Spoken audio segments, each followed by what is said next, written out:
నమస్తే. నేను మీ Yavin Janagama. Welcome to Rainbow TV.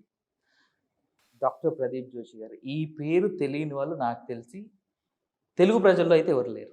సరే వేరే భాషల్లో ఉండి తెలుగులో చూస్తున్న వాళ్ళ సంగతి అయితే నాకు తెలియదు కానీ, బట్ తెలుగు ప్రజల్లో మాత్రం 90% లేరని నేను అనుకుంటాను.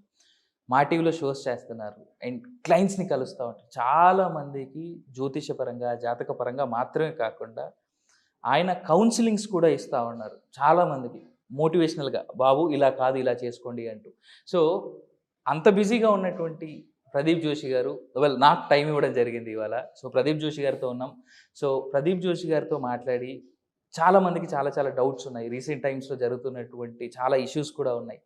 సార్ మాటల్లో ఒక్కొక్క క్వెషన్‌కి ఒక్కొక్క ఆన్సర్ ఆయన మాటలో తెలుసుకుంటూ అట్‌లీస్ట్ అంటే ఈ ప్రయత్నం వల్ల ఏంటంటే అటు డాక్టర్ ప్రదీప్ జోషి గారిది కానీ మాది కానీ కొంతవరకైనా మూఢనమ్మకాల నుంచి జనాలు బయటికి ఎలా రావాలి అనేటువంటి విషయాన్ని చాలా డీటెయిల్‌గా చెప్తాము అనే ప్రయత్నం అయితే ఇది.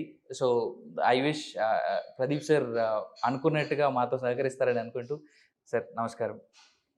నమస్తే అండి. నేను యాక్చువల్లీ హ్యాపీగా అయితే గురువుగారని సంబోధించాలి.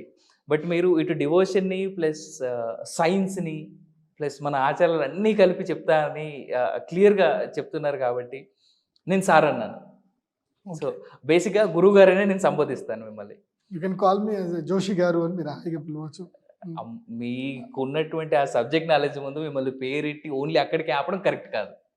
పర్వాలేదు. ఓకే. రైట్. సార్ ఇప్పుడున్న టైంలో డబ్బు వెనకాతల అందరూ పరిగెడుతున్నారు. Me and everybody. అయితే ఈ డబ్బు సంపాదించే మార్గంలో చాలామంది చాలా తప్పుదారులు కూడా పడుతున్నారు. మన ఆచారాలు, మన సంస్కృతులు చాలా నీట్‌గా చెప్తున్నాయి మనకి. మంచిగా దేవుడిని కరెక్ట్‌గా అడిగి మన పని మనం చేసుకుంటూ వెళ్తే ఆయన ఇవ్వాల్సిన టైంకి ఆయన ఇస్తాడు అని. బట్ ఇలా తప్పుదారులు పట్టడం, తప్పుదారిలో కూడా డబ్బు సంపాదించుకోవాలనుకోవడం, అలా సంపాదించిన డబ్బు నిజంగా నిలుస్తుందంటారా? ఎందుకంటే తప్పుడు దారిలో వచ్చిన డబ్బు నిలవదని అంటారు. సో దీన్ని మీరు మీరు ఎలా చెప్తారు సార్? అండ్ అసలు దీనికోసం ఎలా మనం కరెక్ట్‌గా కష్టపడేది? శ్రీ గురుభ్యో నమః. శ్రీమాత్రే నమః. ముందుగా రెయిన్బో టీవీ ప్రేక్షకులందరూ కూడా అందరూ బాగుండాలి, సంతోషంగా ఉండాలి. మీ అందరికీ అమ్మవారి ఆశీర్వాదం ఉండాలి. ఈ ఛానల్ ద్వారా మీరు అందరూ కూడా మంచి నాలెడ్జ్ గెయిన్ చేయాలి. నా వల్ల సాధ్యమైనంత వరకు నేను రెయిన్బో టీవీ వారికి మన అవిన్ ఎప్పుడు వచ్చినా సరే, ఎప్పుడు అడిగినా సరే నేను మంచి ఆన్సర్స్ ఇస్తాను. You always welcome. ఇప్పుడు మనీ గురించి మీరు అడుగుతున్నారు. ఒకటి గుర్తుపెట్టుకోండి, దేవుడికి పూజ చేయడం వల్లనో అంటే ఇందాక కొన్ని తప్పు మార్గంలోకి వెళ్తున్నారు, అది చేస్తున్నారు అంటున్నారు. డబ్బుకి ఒక సిస్టమ్ అనేది, ఒక పద్ధతి అనేది ఉంది. మనీ ఆకర్షించేటువంటిది ఒకటి ఉంది. సో ఎవరికైతే గనక వాళ్ళ యొక్క కర్మరీత్యా వాళ్ళకి మనీ వచ్చే టైం ఉంటే వాళ్ళకి డబ్బులు వస్తాయి. ఓకే. దేవుడిని పూజ చేసినా పూజ చేయకపోయినా వస్తాయి. అట్లా అంటే ఇప్పుడు మనము లక్ష్మీదేవి పూజ అని మనం అనుకుంటాం. అలాంటి మరి వేరే మతస్థులు ధనవంతులు లేరా? మరి వాళ్ళు ఎవరు లక్ష్మీదేవిని పూజ చేయరు. వాళ్ళు మోర్ ఎవర్ హేట్రేట్ చేస్తారు. మరి వాళ్ళకు కూడా డబ్బులు వస్తున్నాయి కదా. So the subject of money is different, the subject of life style is different. సనాతన ధర్మంలో, హిందూ ధర్మంలో ఒక నేచర్కి దగ్గరయ్యేటువంటి ప్రాకృతికమైనటువంటి జీవన విధానం ఉంది. అంటే దీంట్లో హార్మ్ఫుల్నెస్ ఉండవు మన సనాతన ధర్మంలో. సనాతన ధర్మంలో ఐశ్వర్యం అంటే ఏమంటారు అని అంటే, నువ్వు ఆరోగ్యంగా ఉండడము, సంతోషంగా ఉండడము, భార్య పిల్లలతో కలిసి ఉండడము, తర్వాత నీకు ఏదైతే కావాలో అవన్నీ కూడా వస్తువులన్నీ సరిగ్గా ఉన్నాయి, దానితో పాటు డబ్బు ఉంది. ఇది ఐశ్వర్యం. కానీ మీరు అడుగుతున్న సబ్జెక్ట్ ఏంటి? What is the money? డబ్బులు బాగా సంపాదించుకోవాలి అంటే ఏం చెయ్యాలి? సో చెడు మార్గంలో సంపాదించుకుంటే మళ్ళీ అది నిలుస్తుందా నిలవదా? ఇది మీ ప్రశ్న. I think you got clarity right now. మీ ప్రశ్న.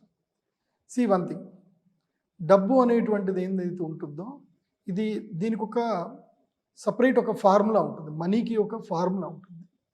ఫస్ట్ థింగ్ ఏంటంటే యద్భావం తద్భవతి.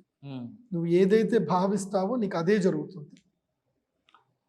నేను చాలామంది గొప్ప గొప్ప శ్రీమంతుల్ని, సక్సెస్ అయిన వాళ్ళందరినీ నేను జాతకాలు చూశాను, వాళ్ళ కౌన్సిలింగ్ కూడా చేశాను. ఎవరి జీవితంలో అయితే కనుక వాళ్ళ జాతకం ఎలాగుందో వాళ్ళ జీవితం అలాగే వెళుతుంది. ఇది 100% అలాగే ఉంటుంది. ఒకానొక పర్సను, ఇప్పుడు నేను ఇవాళనే ఒక పర్సన్ని కలిశాను నేను.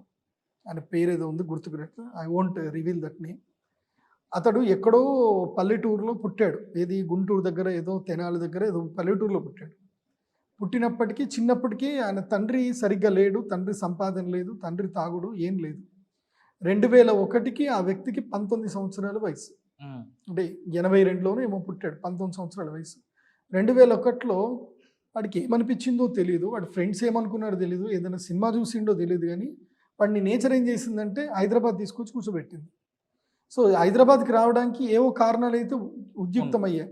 అంటే అది సినిమా చూసి ఉండొచ్చు, ఏదో జరిగి ఉండొచ్చు. వాడు హైదరాబాద్ వచ్చి ఇక్కడ ఏం చేశాడు అంటే దోమతెరలు వేయడం స్టార్ట్ చేశాడు. దోమల బాధ ఎక్కువ ఉంది కాబట్టి దోమతెరలు వేయడం స్టార్ట్ చేశాడు. ఇంటికి ప్రతి ఇంటికి దోమతెరలు చేయడము కుట్టడము స్టార్ట్ చేశాడు. 10th క్లాస్ కూడా పాస్ కాలే.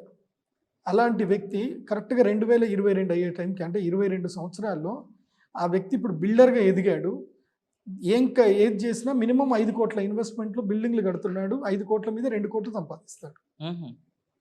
సో ఆ వ్యక్తికి ఏం జరిగింది? ఏ దేవుడి పూజ చేయలేదు, ఏమీ చేయలేదు. ఆ వ్యక్తికి అయితే డబ్బులు వచ్చాయి కదా. ఒకటి, నీ యొక్క జాతకంలో కనుక నీకు యోగం ఉంటే అది ఎక్కడున్నా నేను తీసుకొచ్చి నేను యోగంలో నేను కూర్చోబెడుతుంది. ఇది వీళ్ళంతా యోగ జాతకులు అన్నమాట. వాడి జాతకం ఎట్లాగైనా ఉండని, వాడికి దేవుడి నమ్మకం లేదు, దేవుడికి దండం పెట్టలేదు, ఏమీ చేయలేదు, కానీ వాడి జాతకంలో యోగం ఉంటే మాత్రం వాడు వచ్చేస్తాడు. మరి ఆ యోగం ఉండాలంటే ఏం చేయాలి అని అంటే, ఎవడైతే గనక తన పూర్వజన్మలో సత్కర్మలు చేస్తాడో, అంటే మంచి పనులు చేస్తాడో, చేసి ఒక పుణ్యాన్ని సంపాదించుకుంటాడు. నువ్వు ఒక ఆకలి మీద ఉన్నటువంటి వ్యక్తికి కడుపు నిండా అన్నం పెట్టావే అనుకో ఒక సందర్భంలో, అతన్ని నీకు తిరిగి ₹1 ఇవ్వలేదు, కనీసం నీకు దండం కూడా పెట్టలేదు, యూ వోంట్ ఎక్స్పెక్ట్, నువ్వు దాన్ని ఎక్స్పెక్ట్ కూడా చేయకు. కానీ నువ్వు అన్నం పెట్టింది ఏదైతే, ఆ పుణ్యఫలం ఏదైతే ఉంటుందో అది నీ అకౌంట్లో స్టోర్ అయిపోతుంది. సో ఈ పుణ్యఫలం అంతా కూడా ఒక దగ్గరికి కొలాబరేట్ అవుతుంది, ఇదవుతుంది. అది ఈ జన్మలో గనక అనుకున్న రేంజ్కి రీచ్ అయ్యింది అనుకో, ఇదే జన్మలో నువ్వు ధనవంతుడు అవుతావు, సుఖవంతుడు అవుతావు. లేదనుకో నెక్స్ట్ జన్మకి ఏమవుతుందంటే, నీ జాతకంలో నువ్వు కరెక్ట్గా ఆ రాజయోగం ఉండే టైంలోనే పుడతావు. పుట్టి ఏవైతే కర్మలు అనుభవించాలో కర్మలు అనుభవించేసి నీకు ఏ టైంకి డబ్బులు రావాలో ఆ టైంకి డబ్బులు వస్తాయి. నేను నా జీవితంలో ఒక్కళ్ళు కాదు, 2 కాదు, నా దగ్గర 1000 ఎగ్జాంపుల్స్ ఉన్నాయి. నాకు 1000 ఎగ్జాంపుల్స్ ఉన్నాయి. వాళ్ళ జీవితంలో కోట్లు సంపాదిస్తామా, బెంచ్ కార్లో తిరుగుతామా అని కూడా వాళ్ళు కనీసం కళ కూడా కని ఉండరు. అలాంటి వాళ్ళు ఇప్పుడు తిరుగుతున్నారు, బెంచ్ కార్లలో తిరుగుతున్నారు. సో మనీ అనేటువంటి దానికి ఏంటంటే, ఫస్ట్ నీకు సంకల్ప బలం గట్టిగా ఉండాలి. నీ పూర్వజన్మ కృతం ఉన్నా లేకున్నా ఉంటే జరిగిపోతుంది. రెండో విషయానికి వచ్చేసరికి నీ జాతకం చూపించుకోవాలి. నీ హోరోస్కోప్ చూపించుకొని నీ హోరోస్కోప్లో లక్ ఉందా లేదా ఫస్ట్ అది నువ్వు ఫైండ్ చేసుకో. నీకు లక్ ఉందా లేదా అంటే, నీ జ్యోతిషాస్త్ర పండితుడు ఏం చెప్తాను అంటే, అరే నాయన, ప్రతి ఒక్క మనిషికి భగవంతుడు ఒక్క ఛాన్స్ ఇస్తాడు. ప్రతి ఒక్క మనిషికి. నా దృష్టిలో ఎవడు కూడా దరిద్రుడు కాడు, అందరికీ రాజయోగం ఉంటుంది, మోస్ట్ ఆఫ్ ద రాజయోగం ఉంటుంది.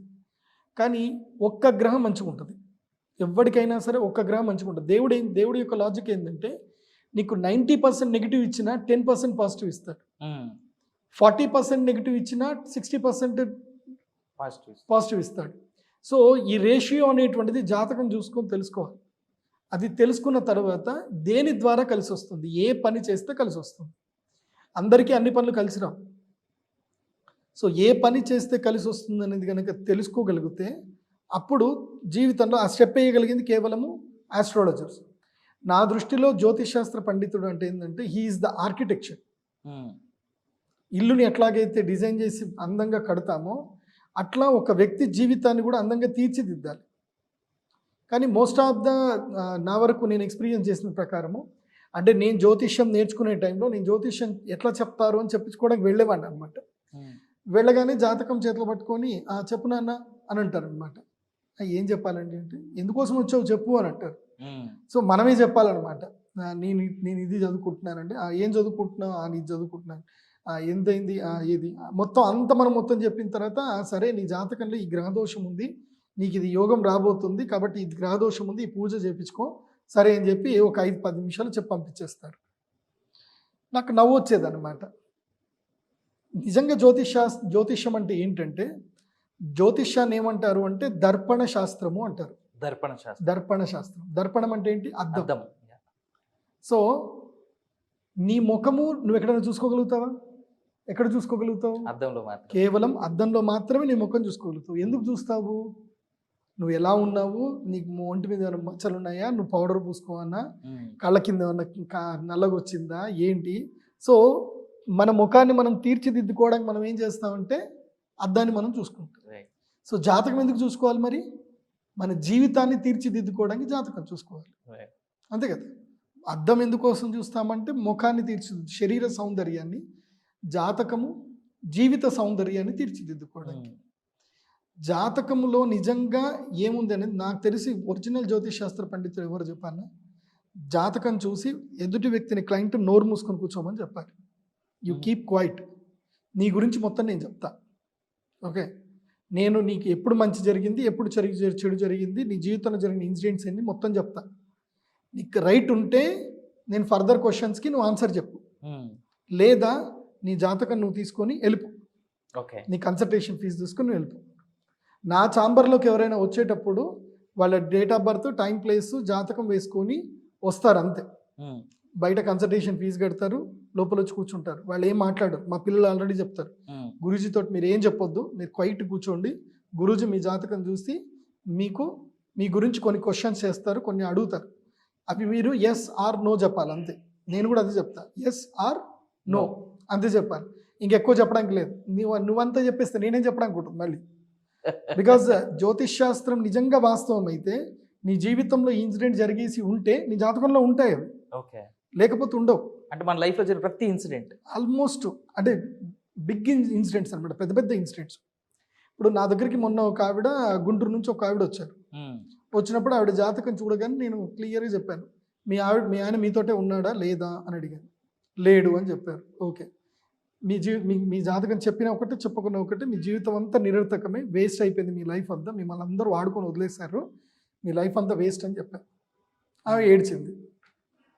సరే ఇప్పుడు చెప్పండి, మీ జాతకంలో అయితే కనుక ఏ యోగా లేవు, మీ భర్తతో మీకు సుఖం లేదు, మీరు ఒంటరిగానే బతుకుతారు, మీకు పిల్లలు కూడా లేరు అన్నారు. ఎస్ లేరండి అని అన్నారు. మరి ఏం చేశారు అని అంటే, నా జీవితంలో ఏం లేదండి, మా తల్లిదండ్రులకు నేను పుట్టిన తర్వాత పెళ్లి చేశారు, మా ఆయనకి నాకు రెండో రోజే నాకు నచ్చలేదు అన్నాడు. అట్లాగని చెప్పి నేను ఇంకో పెళ్లి చేసుకోవడానికి నేను ముందుకు పోలేను, నా పేరెంట్స్ని బాధ పెట్టలేను, కాబట్టి నేను ఒంటరిగా ఉండిపోయాను. మా అత్తగారి ఇంటి పక్కనే నేను ఒక 2 రూమ్ల గది తీసుకొని నేను అక్కడనే ఉండిపోయాను, అంతే. నేను ఒంటరి మహిళగా నాకు పెన్షన్ వస్తుంది, నేను అలాగే బతుకుతున్నాను అని చెప్పింది. ఆవిడ జాతకంలో ఆ యోగం ఉంది కాబట్టి అది జరిగింది అంతే. ఆమె కర్మ చేయడానికి పుట్టింది, అదంతా జరిగింది.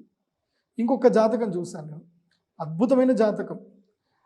ఆవిడ సుప్రీంకోర్టు, ఆవిడ హైకోర్టు అడ్వకేట్ అయ్యే అవకాశం కూడా వచ్చింది ఆవిడకి.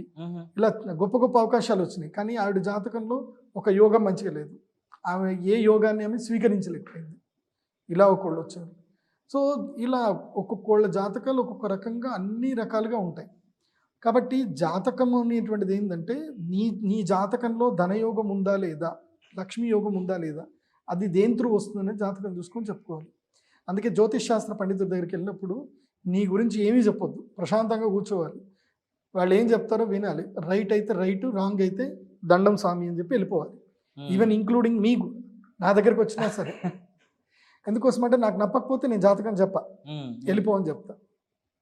అది బట్ అంటే దీంతో పాటు ఇందాక నేను అడిగినట్టుగా గురుగారు, తప్పుదారిలో డబ్బు సంపాదిస్తారు మనం అనుకున్నట్టుగానే. సో అంటే మంచి దారిలో వచ్చేది మీరు అన్నట్టుగా యోగం ఉంటే ఆ టైంకి అది ఎలా రావాలో, ఏ పని చేసినా వస్తుందని మీరు అంటున్నారు.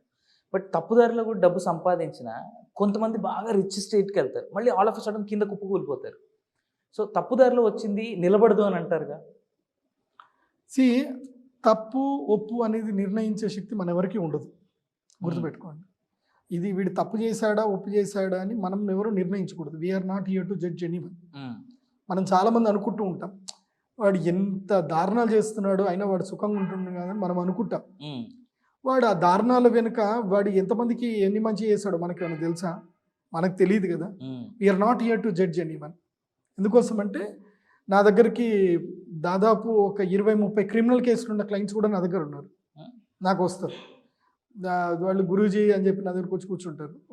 వాళ్ళ లైఫ్ స్టైల్ చూస్తే as they have done some criminal activities until that they are not convicted. వాళ్ళకి ఇంకా నేరం నిరూపణ కాలేదు. కానీ వాడు వచ్చిన డబ్బుతోటి వాడు ఏం చేస్తున్నాడు, దాదాపు ఒక 1000 మంది పేదవాళ్ళకి కడుపు నిండా అన్నం పెడుతున్నాడు, ఎంతోమంది ఆడపిల్లలకు పెళ్లి చేశాడు, ఎన్నో చేశాడు. ఒక ఎంపీ ఉన్నాడు, ఒక ఎంపీ మెంబర్ ఆఫ్ పార్లమెంట్ ఉన్నాడు, he's the monopolian of the business. ఆయన చేసే బిజినెస్ ఈ భారతదేశంలో ఎవరూ చేయరు. హీఈస్ ద కంప్లీట్లీ ఎక్స్పోర్ట్ చేస్తాడు. ఆయన పదవి లేకుండా ఉన్న సందర్భం లేదు ఆ ఎంపీది. మరి ఆయన అన్యాయం చేయట్లేదా అంటే ఎస్ హీఈస్ డూయింగ్. లాబింగ్ చేస్తున్నారు, ఇంపోర్ట్ ఎక్స్పోర్ట్లు ఎక్కడ చేయాలో అన్నీ చేస్తున్నారు. కానీ ఆ ఎంపీ ఏం చేస్తాడు అంటే సంవత్సరానికి కంపల్సరీ ఒక 150 పెళ్ళిళ్ళు చేస్తాడు, అందరికీ మంగళసూత్రాలు ఇస్తాడు, ఎవరికైనా ఇళ్ళు లేకపోతే ఇళ్ళు కట్టించిస్తాడు, ఇవన్నీ కూడా చేస్తాడు. దీనికి ఏమంటారంటే 64 కళలో చోర కళ అని ఒకటి ఉంటుంది.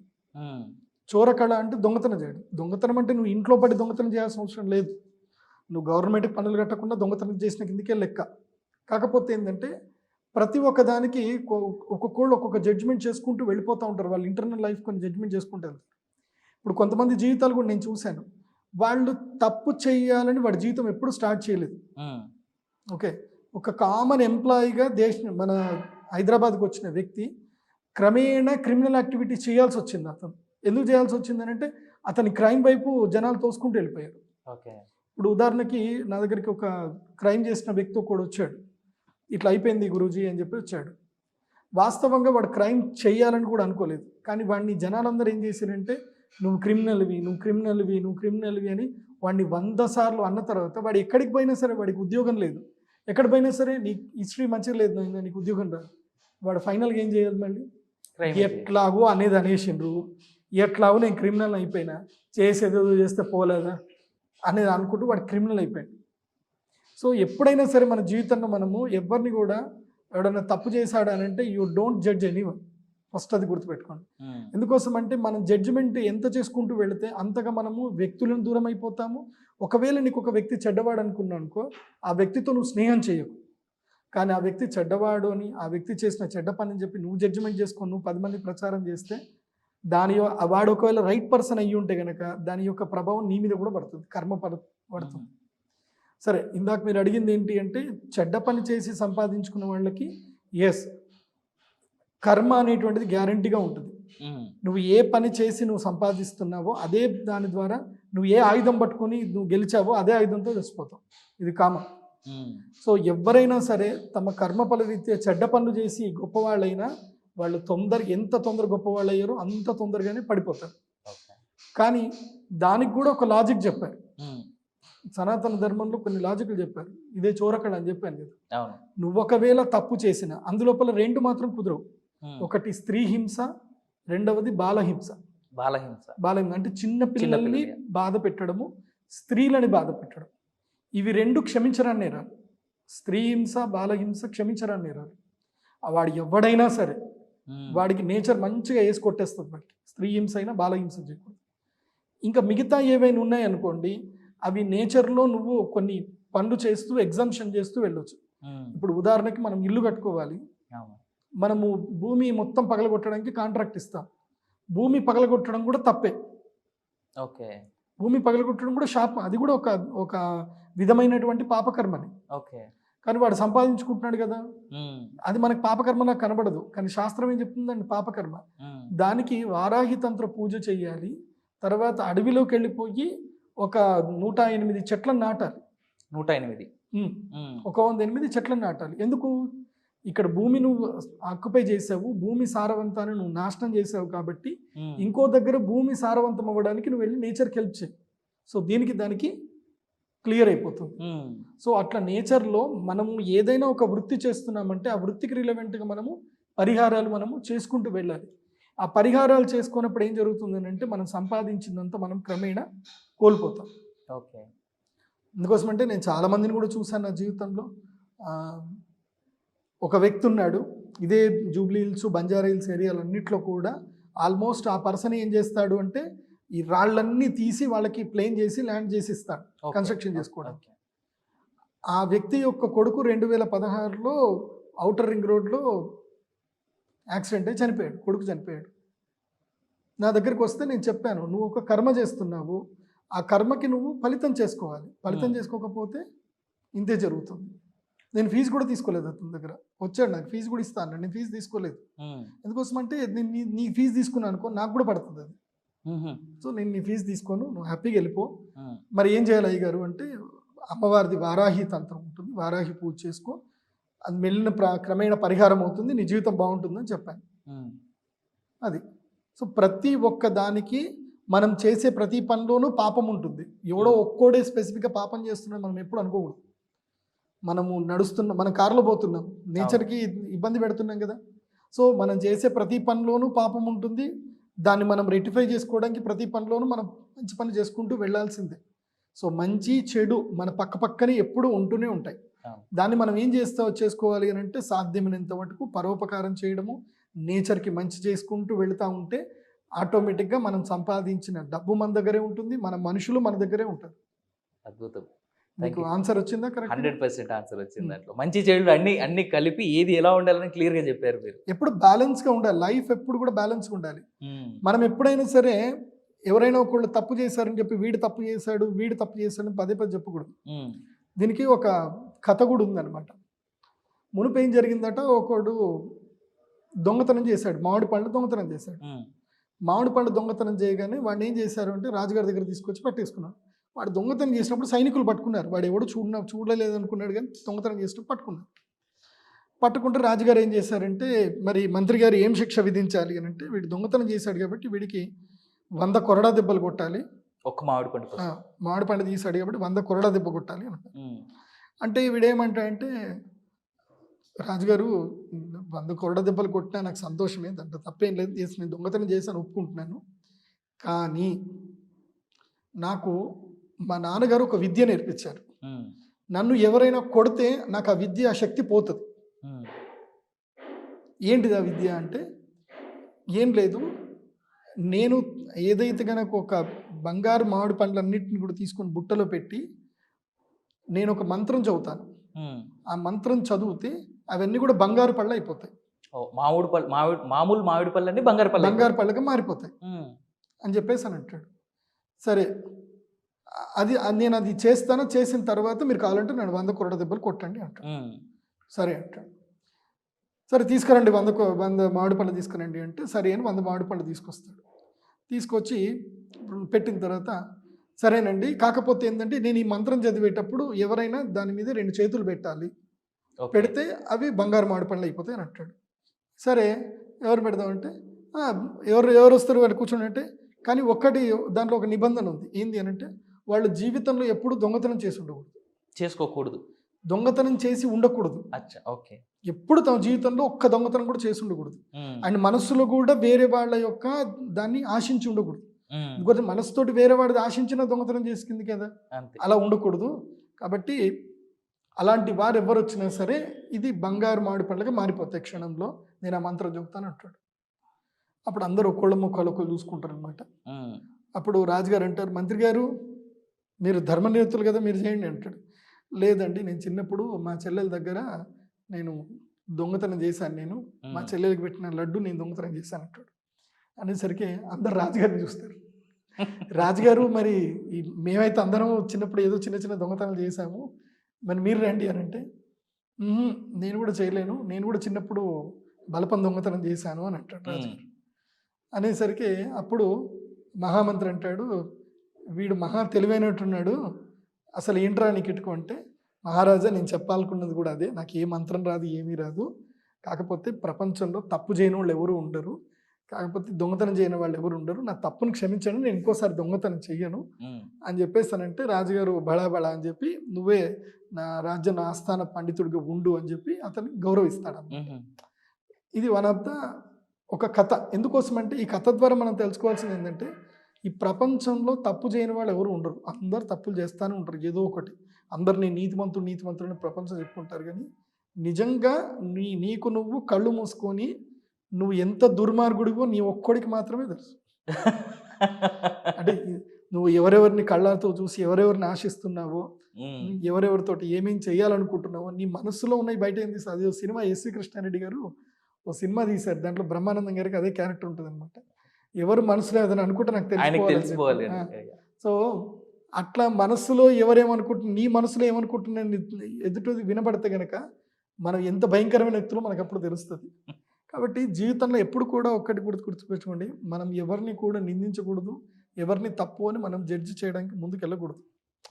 ఎస్ ఓకే నువ్వు తప్పు చేసావా, ఏదో నీ సందర్భంతో తప్పు జరిగి ఉంటుంది, అది క్షమించరాని నేరం అని అనుకుంటే వాడితో స్నేహం చేయకు, వాడిని వదిలేసి.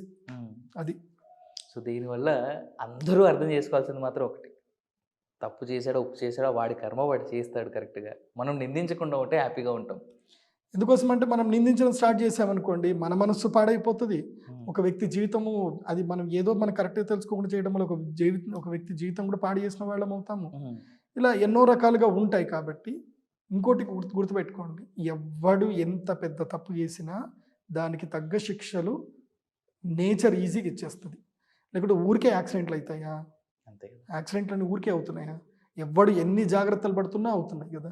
ఇప్పుడు ఉదాహరణకి మనం ఫిలిం స్టార్సే తీసుకుందాం, పెద్ద పెద్ద ఫిలిం స్టార్స్, వాళ్ళు తాగేది చక్కని ఆల్కలైన్ వాటర్ తాగుతారు, తినేది డైట్ ఫుడ్ తింటారు, రోగాలు ఎవరికి వస్తున్నాయి మళ్ళీ? ఇప్పుడు సోనాలి బింద్రే అని ఒక యాక్ట్రెస్ ఉంది, ఆమెకి క్యాన్సర్ వచ్చింది. ఎంతమందికి ఎన్ని రాలేదు? బోలెడు రోగాలతో ఉంటారు. మనం అనుకుంటున్నాం మీరంతా సెలబ్రిటీస్ అనుకుంటారు, కానీ వాళ్ళంతా నా దగ్గరకు వచ్చి మాట్లాడుతూ ఉంటారు. రాత్రి అయితే కొంతమంది వస్తారు, కొంతమంది నా దగ్గర కూర్చొని ఏడుస్తారు. నేను వాళ్ళందరికీ చెప్తాను, మీరు ఎప్పుడైనా రండి కానీ మందు తాగి మాత్రం రావద్దని చెప్తాను. అలా కూడా వస్తారా? ఒక్కడు మాత్రం హీరో ఉన్నాడు, వాడు ఎప్పుడైనా మందు తాగి వస్తాడు, వాడిని రావద్దురా అని చెప్తా. గురూజీ మీతో మాట్లాడకపోతే నాకు మైండ్ నడవదు గురించి. సరే ఏం చేస్తాం, మాట్లాడితే అప్పుడు దాకా నవ్వుతా కూర్చుంటాను అనమాట. మొత్తం మాట్లాడితే వాళ్ళు డ్రైవర్ తీసుకొని వెళ్ళిపోతాడు. ఇట్లా జరుగుతాయి అన్నమాట. కాబట్టి ఇది మనం ఎప్పుడు కూడా మనం ప్రశాంతంగా ఉండాలి. ఎవరినైనా సరే అనేటట్టుగానే ఉండాలి తప్ప మనం జడ్జ్ చేయడానికి ఎవరికి వెళ్ళకూడదు. సో అలాంటప్పుడు మాత్రమే మన దగ్గర ఏదున్న ప్రశాంతత ఉంటుంది. ఫస్ట్ జీవితంలో కావాల్సింది ఏంది? ప్రశాంతత. తర్వాత డబ్బు ఆటోమేటిక్గా వస్తుంది. డబ్బు ఎలా సంపాదిస్తే అలా అయితే పోతుంది. నువ్వు చెడు చేసి సంపాదిస్తే పోతుంది, కానీ అల్టిమేట్ జడ్జిమెంట్ ఎవరు ఇస్తారు? మనసు, అంతరాత్మ. ఈ అంతరాత్మ ఇచ్చినంత జడ్జిమెంట్ ఇంకెవరు ఇయ్యరు. థ్యాంక్ యూ సో మచ్ గురువు గారు. వెల్, అది డాక్టర్ ప్రదీప్ జోషి గారు చెప్తున్నమాట. అంతరాత్మ ఎంత పవిత్రంగా ఉంటే డబ్బు చెడు మార్గమా మంచి మార్గం అనేది మీకు క్లారిటీ వస్తుంది. Thank you so much for watching. నేను మీ ఆవింజనిగమ సైనింగ్ ఆఫ్. అందరికీ నమస్కారం, నేను Lipsika. Please do not forget to subscribe to Rainbow TV for some amazing content. Likes and comments kuda asal marchipodhu. Thank you. Please like and subscribe to Rainbow TV YouTube channel. Please do like, share and subscribe. Please do subscribe to Rainbow TV and also like the videos. Please do subscribe to Rainbow TV channel. Please like, share, comment and subscribe to Rainbow TV. Hi, please subscribe to Rainbow TV.